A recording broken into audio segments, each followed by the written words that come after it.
السلام علیکم ورحمۃ اللہ وبرکاتہ۔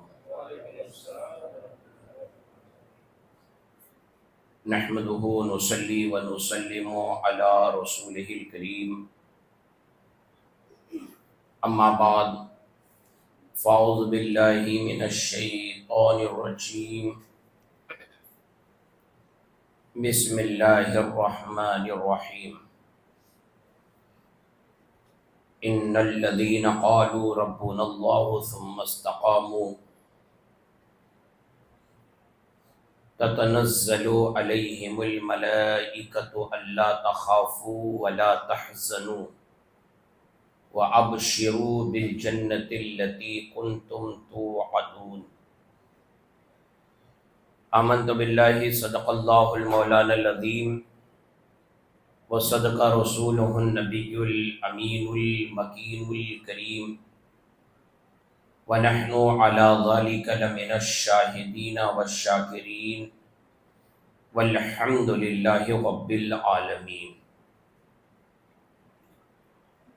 آئیے کچھ عرض و معروض سے قبل اپنی اور ساری کائنات کے مرکز عقیدت، دونوں عالم کے مالک و مختار جناب احمد مصطفیٰ محمد مجتبی صلی اللہ تعالی علیہ وسلم کی بارگاہ اقدس میں حصول برکت، حصول نجات کے لیے درود شریف کا نذرانہ پیش کر لیں۔ اللہم صلی علی سیدنا و شفیعنا و مولانا محمد مبارک وسلم، صلاۃ و سلام علیک یا سیدی یا حبیبی یا رسول اللہ صلی اللہ تعالی علیہ وسلم۔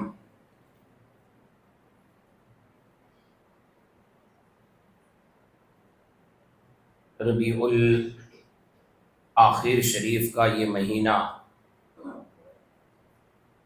جسے غوث پاک کا مہینہ، 11ویں شریف کا مہینہ، اس ماہ مبارک کو الگ الگ نام سے جانا جاتا ہے۔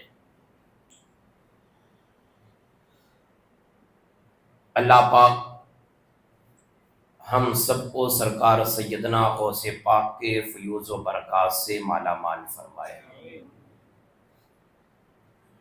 میں نے قرآن کریم فرقان حمید کی ایک بڑی ہی مشہور و معروف آیت کریمہ کی تلاوت کی۔ اس کا معنی اور مفہوم ہمیں سمجھنا ہے اور اس پر عمل بھی کرنا ہے۔ ایسا نہیں کہ صرف ہم نے سن لیا، واقعات سن لیے، بات مکمل ہو گئی، نہیں، بلکہ ہمیں ان آیات پر ہمیں مکمل طور پر عمل پیرا رہنا ہے۔ کم و بیش تقریباً ہر انسان جانتا ہے کہ توحید کیا ہے، نبوت و رسالت کیا ہے۔ توحید کے بعد ایک مسلمان پر کیا فرض ہوتا ہے؟ اپنا ایمان بچانا، کفریات کلمات سے اور کفریات کاموں سے اپنے آپ کو بچانا، شرک سے بچانا اپنے آپ کو، یہ ایک مسلمان کا کام ہوتا ہے۔ ایسا نہیں ہے کہ ہم نے یہ سوچ لیا کہ ہم ایک مسلمان ہیں اور اللہ نے ذرا سی دولت دے دی ہے تو ہم جو چاہیں کریں، ہمارے لیے ہر چیز کی اجازت ہوگی۔ قانون اسلام چاہے وہ امیر ہو، غریب ہو، کسی خانوادے کا ہو، کسی قبیلے کا ہو، قانون اسلام ہر ایک پر لازم ہوتا ہے۔ توحید کے تعلق سے اور تقدیر کے تعلق سے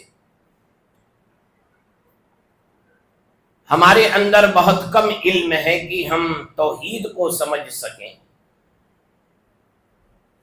مگر اتنا تو ہم جانتے ہیں کہ وہ رب ہے، وہ ہمارا معبود ہے، وہی معبود حقیقی ہے، اس کے علاوہ کوئی معبود نہیں، وہی عبادت کے لائق ہے، اس کے علاوہ کوئی عبادت کے لائق نہیں۔ اتنا تو کم از کم ہمارا عقیدہ ہو، ہمارا ایمان ہو، اور عقیدہ توحید کو بھی سمجھنا بہت ہی ضروری ہے۔ اگر ہم عقیدہ توحید کو نہیں سمجھیں گے تو پھر کہیں نہ کہیں ہم تو کفر کریں گے یا شرک کریں گے، اور عقیدہ توحید کی اگر معلومات ہو تو ہم شرک اور کفر سے اپنے آپ کو بچا سکتے ہیں۔ اللہ تعالی ہر گناہ معاف کر سکتا ہے، بندے کے جو گناہ ہو جائیں، مگر اللہ تعالی شرک اور کفر کو معاف نہیں کرتا، یہ یاد رکھیے گا۔ اب آئیے اس آیت کریمہ کی طرف جس آیت کریمہ کی میں نے تلاوت کی۔ جن لوگوں نے کہا ہمارا رب اللہ ہے اور اسی پر قائم رہے، غور سے سنیے گا، جس نے یہ کہا ہمارا رب اللہ ہے اور اسی پر قائم رہے مضبوطی کے ساتھ کہ اللہ کے علاوہ کوئی نہیں، وہی معبود حقیقی ہے، وہی معبود برحق ہے، وہی عبادت کے لائق ہے، اللہ کے سوا کوئی نہیں۔ جس نے یہ کہا اور اسی پر قائم رہا، یہ اتنا یاد رکھنا صرف کہنے سے نہیں ہوتا، قائم رہنا بھی اسی پر ہے۔ اگر جس نے کہا اور اس پر قائم رہا تو پھر ان کے لیے بشارتیں ہیں، ان کے لیے خوشخبریاں ہیں، کس چیز کی؟ جنت کی۔ اور اللہ تبارک و تعالیٰ کا جو وعدہ ہے جنت کا، اللہ تبارک و تعالیٰ اپنے ایسے بندوں کو جنت عطا کرے گا۔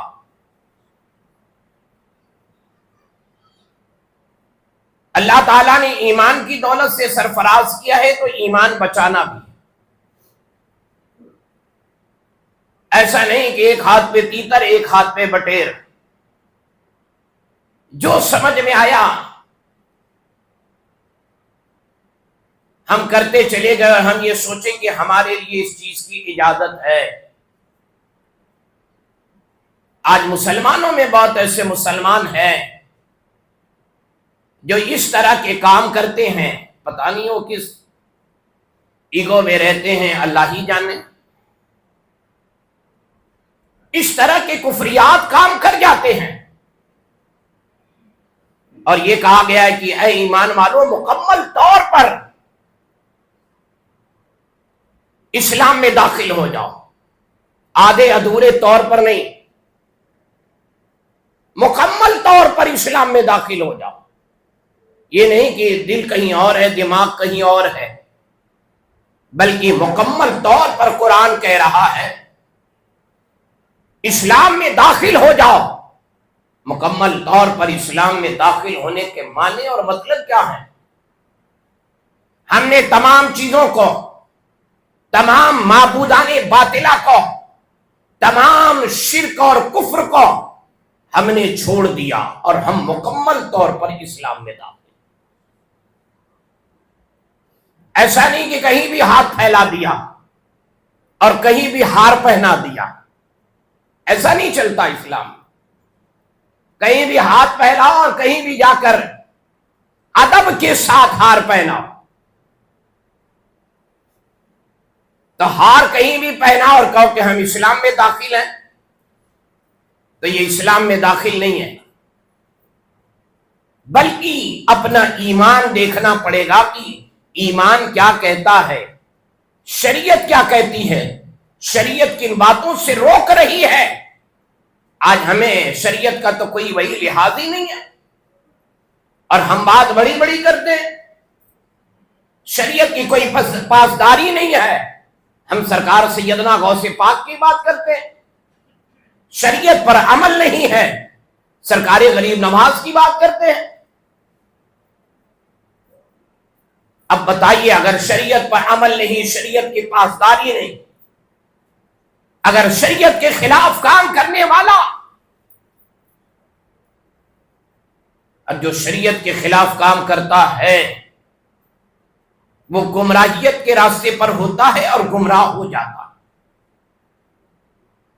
اور جو شریعت کی حفاظت کرتا ہے، شریعت اس کے ایمان اور اسلام کی حفاظت کرتی ہے. اتنا یاد رکھیے گا. تو ہمیں یہ دیکھنا ہے ہمارا دین، ہمارا مذہب، ہمارا اسلام ہم سے کیا کہہ رہا ہے. کیا ہم کسی کے بھی سامنے ہاتھ جوڑ کے کھڑے ہو جائیں، ادب سے کھڑے ہو جائیں کسی کے بھی سامنے؟ نہ، اسلام اس چیز کی اجازت نہیں دیتا. ذرہ برابر بھی اسلام بت پرستی کی یا بتوں کے تعظیم کی اسلام اجازت نہیں دیتا. اتنا یاد رکھیے گا. جس نے کہا ہمارا رب اللہ ہے اور اسی پر قائم رہے، تو ان لوگوں کے لیے، ایسے لوگوں کے لیے بشارتیں ہیں کس چیز کی؟ اور جنت کی. اور ایسے لوگ ہیں جو آزمائش میں مبتلا بھی ہوتے ہیں مگر ایمانی معاملات میں ٹس سے مس نہیں ہوتے. حضرت سیدنا نوح علیہ السلام، طوفان نوح سنا ہے، ان کے قوم والوں نے بڑا ستایا، بڑا ستایا. حضرت سیدنا ابراہیم علیہ السلام، ان کے قوم والوں نے بڑا ستایا. آخر ان کے لیے آگ جلائی، جلانے کے لیے حضرت ابراہیم علیہ السلام کو ختم کر دیا جائے. پیغمبران اسلام کے بے شمار ایسے واقعات ہیں مگر ان کے کبھی پاؤں میں لغزش نہیں آئی. انہوں نے اسلام کی طرف سے، دین کی طرف سے ان آزمائشوں کو دیکھ کر، ان پریشانیوں کو دیکھ کر آخر دین کو چھوڑ دیا ہو، بلکہ بھوکے اور پیاسے رہ کر دین پر ڈٹے رہے. یہ انبیاء اکرام علیہ نبینا علیہ الصلوۃ والسلام، حضرت سیدنا موسیٰ علیہ السلام، حضرت سیدنا عیسیٰ علیہ السلام، بے شمار نبیوں کے، رسولوں کے واقعات ہیں جن کے اوپر آزمائشیں آئی. ایسا وقت آیا مگر وہ اسلام پر ڈٹے رہے. میرے آقا صلی اللہ تعالی علیہ وسلم فاران کی چوٹی سے جب اعلان نبوت فرمایا تو کیا مکے والوں نے حضور پاک صلی اللہ تعالی علیہ وسلم کو ستایا نہیں، تکلیفیں نہیں پہنچائی؟ تکلیفیں بھی پہنچائی، ایذائیں بھی دی ہیں، مگر میرے آقا صلی اللہ تعالی علیہ وسلم اس چیز پر ڈٹے رہے اور مکے والوں کو بتاتے رہے کہ ایک ہی رب ہے، ایک ہی معبود ہے جس نے ہمیں پیدا کیا ہے. اگر عبادت کی جائے گی تو اس رب کی جائے گی. 360 بتوں کے مقابلے میں، اور یہ سب فرضی 360 بت تھے، سب اس کو معبود ماننے والے، مگر میرے آقا صلی اللہ تعالی علیہ وسلم نے ایک معبود برحق کی عبادت کے لیے بتایا، ایک اللہ کی عبادت کے لیے اس کے سامنے سجدہ کرنے کے لیے بتایا اور کہا یہ جو تم کر رہے ہو یہ شرک ہے، یہ معبود نہیں ہے، یہ معبود نہیں ہے. چاہے وہ خانہ کعبہ کی چھت پہ ہو، چاہے وہ خانہ کعبہ کی دیوار پہ لٹکا ہو، یہ معبود نہیں ہو سکتا. ارے ہمارا معبود وہ ہے جس نے ہمیں پیدا کیا ہے، معبود وہ ہے جو ہمیں عزت دیتا ہے، معبود وہ ہے جس کی عبادت کی جاتی ہے، معبود وہ ہے جس نے پوری کائنات کو، پوری دنیا کو بنایا ہے. ہمارا معبود وہ ہے. میرے آقا صلی اللہ تعالی علیہ وسلم پر بہت ساری تکلیفیں بہت سارے لوگوں نے تکلیفیں پہنچائی. اس کے بعد اسلام میں داخل ہونے والے کیا صحابہ کرام کو چھوڑ دیا؟ بلکہ یہ کہتے رہے کہ تمہارے باپ دادا کے جو معبود تھے، تمہارے باپ دادا کے جو دین پر تھے، اسی دین پر رہو. وہی دین صحیح ہے، وہی دین سچا ہے.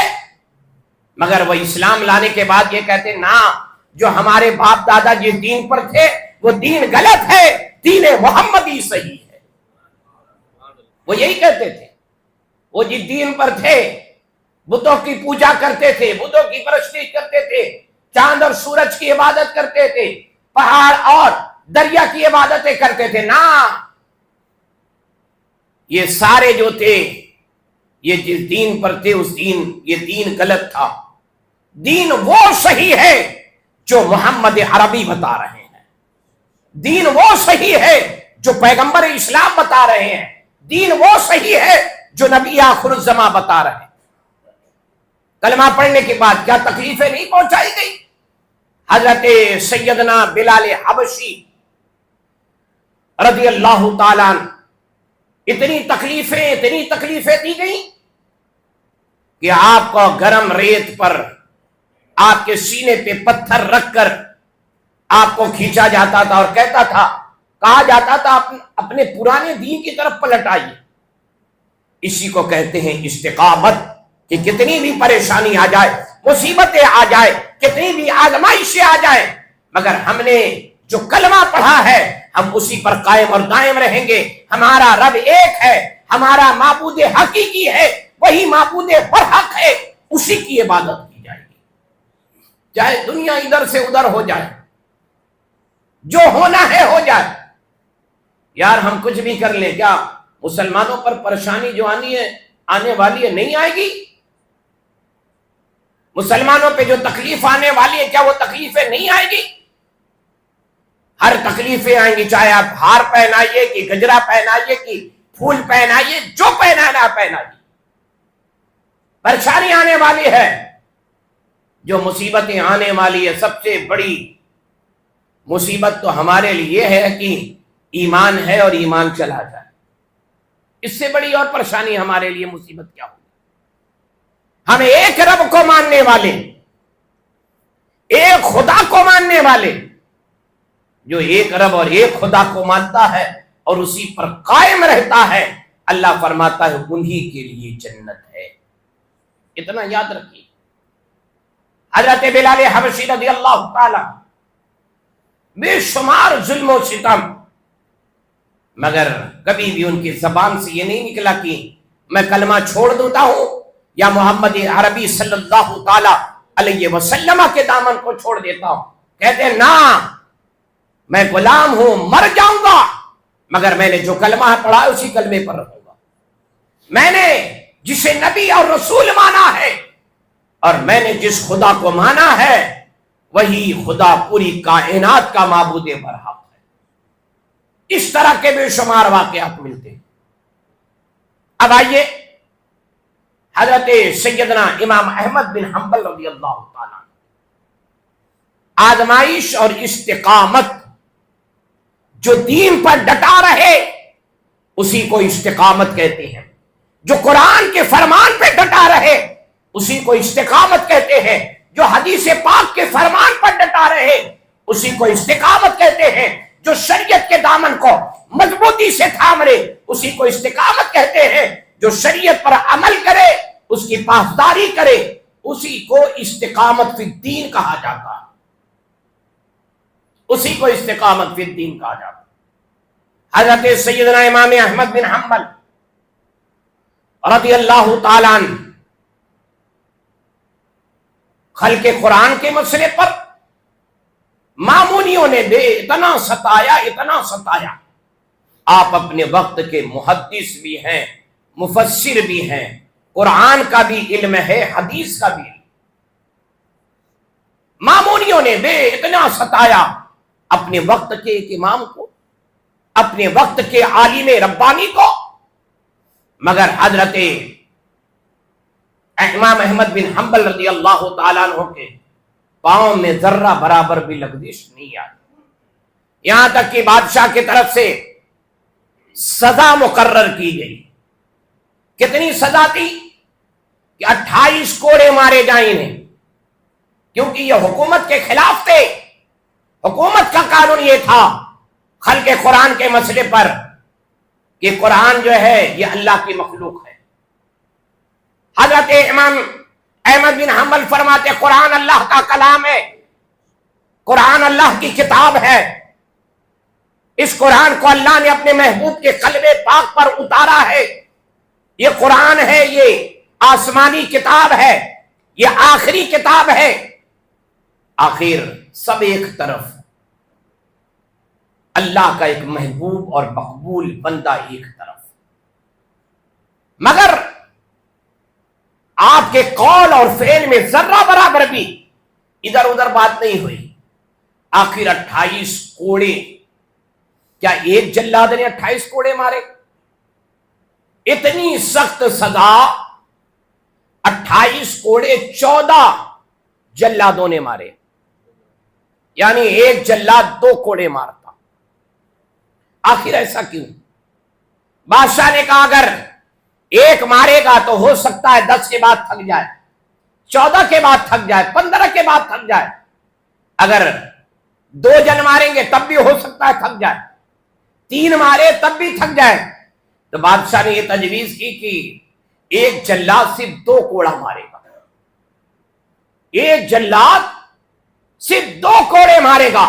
حضرت امام احمد بن حنبل رضی اللہ تعالیٰ عنہ، اور بالکل ایک جلاد آتا تر و تازہ ہو کر، موٹا مشٹنڈا طاقتور. یہاں تک کہ فرمایا جاتا ہے جو کوڑے حضرت امام احمد بن حنبل کے پیٹھ پر مارے گئے، اگر وہ ایک کوڑا ہاتھی پر پڑ جاتا تو ہاتھی بھاگ جاتا. اللہ اکبر. یہ سزا تھی. استقامت فی الدین، دین پر قائم رہنے کی یہ سزا تھی. مگر حضرت امام احمد بن حنبل کوڑے مارنا ہے مارو، پھانسی پہ لٹکانا ہے لٹکا دو، سزائیں دینی ہے دو، مگر میرا دین وہی ہے کہ قرآن اللہ کی کتاب ہے، قرآن اللہ کی کتاب ہے. آخر ایک جلاد آتا صرف آپ کو 2 کوڑے مارتا. کہا جاتا نا ایسا کوڑا کہ اگر پڑ جائے، ہما شما پہ پڑ جائے تو جسم کی چمڑی کے ساتھ، گوشت کے ساتھ وہاں کی ہڈیاں ختم ہو جائے. انسان ایک ہی کوڑے میں سانس توڑ دے. اتنے کوڑے 14 لوگوں نے 28 کوڑے لگائے. حضرت امام احمد بن حنبل رضی اللہ تعالیٰ عنہ کے پیٹ پر لگانے کے بعد جب چھوڑ دیا تھا، جسم لہو لہان تھا، ہر جگہ سے خون بہ رہا تھا. حضرت امام احمد بن حنبل مسجد کی طرف جا رہے تھے. لوگوں نے دیکھا، کہا امام صاحب آپ کہاں جا رہے ہیں؟ کہا اللہ کی بارگاہ میں سجدہ کرنے جا رہا ہوں. کہا اس حال میں کپڑا تبدیل کر لیں، یہ خون بہ رہا جسم سے، چلیں اس حال میں سجدہ قبول نہیں ہوتا. کہتے ہیں کہ میں نماز کا سجدہ نہیں، سجدہ شکر ادا کرنے جا رہا ہوں کہ میرے رب نے میرا ایمان بچا لیا. میرے رب نے، میں اپنے رب کی بارگاہ میں سجدہ کرنے جا رہا ہوں کہ میرے رب نے میرا ایمان بچا لیا. اس حال میں بھی ذرا دیکھیے 28 کوڑے پڑنے کے بعد جسم سے صحیح سے، یعنی جگہ جگہ سے چمڑیاں نکل گئی ہیں، جسم بالکل صحیح سلامت نہیں ہے، پاؤں زمین پہ پڑ بھی نہیں رہا ہے. اس حال میں بھی آپ مسجد کی طرف جا رہے ہیں اور کہہ رہے ہیں میں اپنے رب کی بارگاہ میں سجدہ شکر ادا کرنے جا رہا ہوں کہ میرے رب نے میرا ایمان بچا لیا. یہ استقامت نہیں تو اور کیا ہے. ایسے ہی لوگوں کے لیے اللہ کا وعدہ ہے جو دین پر ڈٹا رہا، قائم رہا. ایسے ہی لوگوں کے لیے جس نے واقعی کہا ہمارا رب اللہ ہے، جو قرآن کے فرمان پر ڈٹا رہا، قرآن پر عمل کرتا رہا، تذکرہ حدیث پر عمل کرتا رہا، قرآن کے فرمان پر، اللہ کے حکم پر عمل کرتا رہا.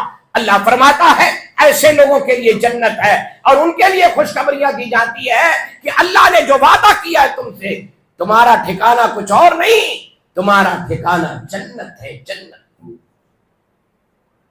تو آزمائشیں انسانوں پر آتی ہیں، ایسا نہیں کہ نہیں آتی. آج ہمارے لیے سب سے بڑی آزمائش، آئے دن کوئی نہ کوئی کھڑا ہوتا ہے، کہتے ہیں نا کہ کہا گیا کہ اب لوگوں کو پتا چل گیا کہ ان کے دلوں سے محبت رسول نکال دو، محبت رسول کو نکال دو، یہ ویسے ہی گنگے بہرے لکڑے لولے ہو جائیں گے، کہیں بھی کھڑے ہو جائیں گے۔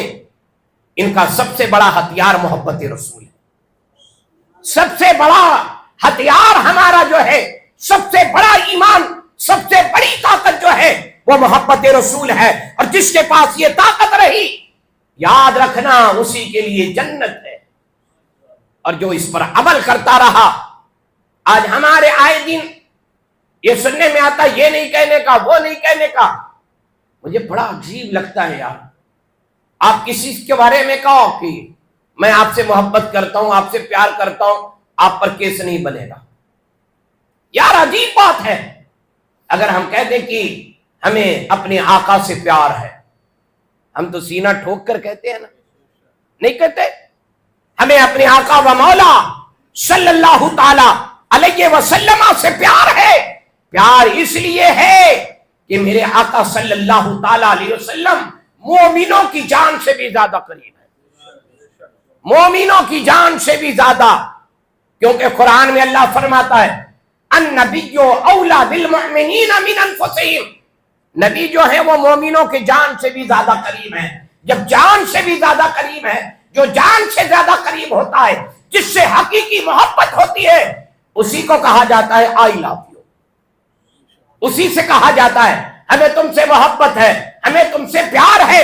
الحمدللہ یا رسول اللہ ہمیں آپ سے پیار ہے، یا نبی اللہ ہمیں آپ سے پیار ہے، یا محمد صلی اللہ علیہ وسلم ہمیں آپ سے پیار ہے، یا حبیب اللہ، یا مزمل، یا مدثر، یا طٰہٰ، یا یاسین، یا مزمل، ہمیں کل بھی پیار تھا، مرتے دم تک ہمیں یا رسول اللہ آپ سے پیار رہے گا۔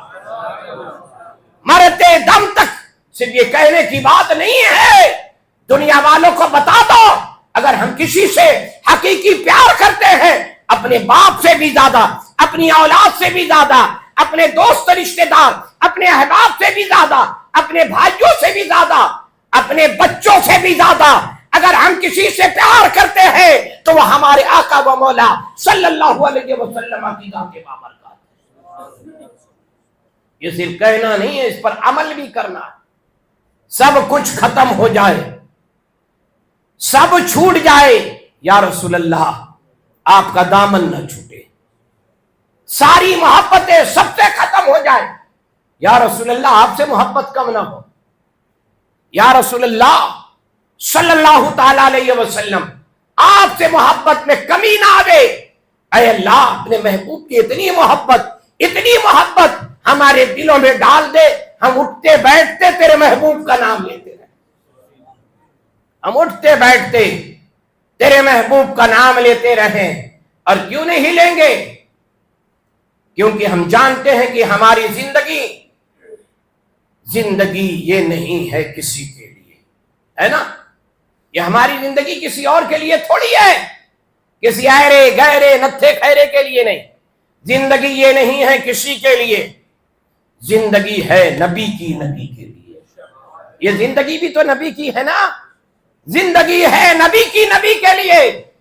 نہ سمجھو سنو، نہ سمجھ برتے ہیں زندگی کے لیے، جینا مرنا ہے سب کچھ نبی کے لیے۔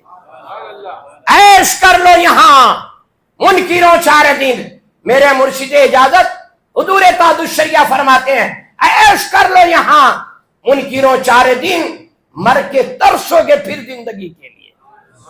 اور اخیر میں کہتے ہیں سارے قادریوں کو جنت کا مزدہ سناتے ہوئے کہتے ہیں اختر قادری خلد میں چل دیا، خلد واہ ہے ہر ایک قادری کے لیے۔ اللہ تعالی ہم سب کو اسی پر قائم اور دائم رہ کے محبت رسول صلی اللہ تعالی علیہ وسلم میں ہم سمجھوتا کسی بات کا کر سکتے ہیں، مگر محبت رسول کا سمجھوتا ہم کسی سے نہیں کر سکتے۔ ہمیں اپنے آقا سے محبت ہے، اگر کوئی یہ کہے نہ کرو تو یہ تو ہو ہی نہیں سکتا، کیونکہ جتنا کہو گے نہ کرو، اور محبت کے لیے جتنا روکا جاتا ہے محبت اتنی ہی پروان چڑھتی ہے۔ ہے نا، محبت کے لیے جتنا روکا جاتا ہے، دبایا جاتا ہے، محبت اتنی ہی زیادہ اور ہوتی ہے۔ تو یاد رکھو، اپنے آقا و مولا صلی اللہ تعالی علیہ وسلم سے بے پناہ محبت کرو۔ اللہ تعالی ہم سب کو حضور کی محبت میں زندگی، حضور کی محبت میں موت نصیب فرمائے۔ اپنا ایمان بچائے رکھیے، میں یہ نصیحتیں کر رہا ہوں، اپنا ایمان بچاؤ۔ ایمان یہ بہت بڑی نعمت ہے، یہ بہت بڑا سرمایہ ہے۔ صرف جمعے کی نماز پڑھ لینا کمال نہیں ہے، صرف کپڑے پہن لینا کرتا پیجامہ یا صرف ٹوپی لگا لینا یہ کمال نہیں ہے۔ کمال یہ ہے اپنا ایمان بچائے رکھیے، اور یاد رکھیے گا جب ایمان جائے گا تو اکیلے آپ نہیں جاؤ گے۔ ایمان گیا تو ایمان تو گیا ہی، اگر نکاح سے ہو تو بیوی بھی گئی، ساری چیزیں چلی جائے گی۔ اس لیے اپنے ایمان کی حفاظت کیجیے۔ یہ باتیں کوئی ہر وقت آپ کو بتانے نہیں آئے گا، یہ باتیں جو بتائی جا رہی ہے اس کو گرہ باندھ لیجئے، گاٹھ باندھ لیجئے۔ ایمان میں کسی کے ساتھ کوئی سمجھوتا نہیں، کوئی سمجھوتا نہیں۔ قرآن جو کہے گا ہم اسی پر عمل کریں گے، حدیث میں جو میرے آقا نے فرمایا ہے ہم اسی پر عمل کریں گے۔ اللہ تعالیٰ کرم فرمائے، رحم فرمائے، اور اللہ تعالیٰ ہم سب کی ایمان کی حفاظت فرمائے۔ آپ حضرات کھڑے ہو جائیں، صفحے درست کر لیں۔ باہر والے بھی کھڑے ہو جائیں بھائی، مارکیٹ والے بھی کھڑے ہو جایا کریں۔ ہاں ماشاءاللہ، آگے جگہ ہو تو آگے بڑھ جائیں۔ آستین وغیرہ جس کی مڑی رہتی ہے نماز پڑھنے آپ آتے ہیں، یہ آستین وغیرہ موڑ کے نہ رکھا کرے، یہ بٹن وغیرہ پورا کھلا رہتا ہے، بٹن وغیرہ بند کریں۔ آپ اللہ کی بارگاہ میں حالت نماز میں نہ، یہ اپنے رب کے حضور میں اللہ کی بارگاہ میں کھڑے۔ یہ ساری چیزیں ہر دم نہیں بتائی جاتی، جب بتا